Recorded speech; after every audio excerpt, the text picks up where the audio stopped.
And tonight, Virginia voters approved a constitutional amendment to redraw the state's congressional districts. Just hours ago, the Associated Press called the results of the special election just before 9 p.m. As it stands right now, more than 95% of votes have been counted, with the yes votes standing at more than 1.5 million.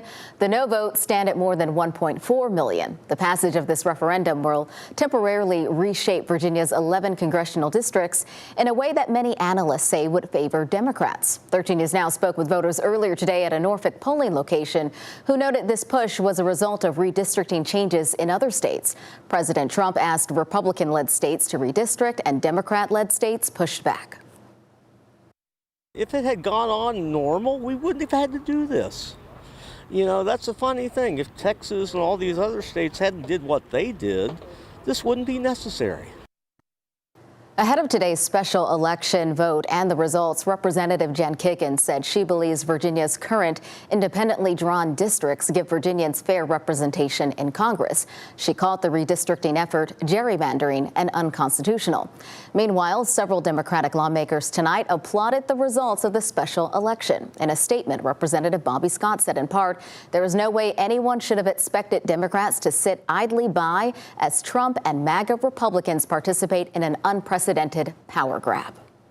Now that the referendum has passed, what's next? There are still several legal concerns. Virginia's Supreme Court will have the final say because the justices never issued a ruling on the legality of the special election. Earlier this year, Republican-led groups filed 3 different lawsuits against the effort, listing several issues, including the language on the ballot and claims that it violates Virginia's Constitution. The court ruled the election could proceed and the legality of it would be decided at a later date. 13 News Now political analyst Dr. Leslie Coggle says the state Supreme Court could revisit the arguments, but it would put the justices in a difficult position. You can only imagine how voters would feel or perceive the legitimacy of the court, or maybe the partisanship of the court, if voters vote yes on this and then the court subsequently throws it out. I think it's a really hard thing for the court to do.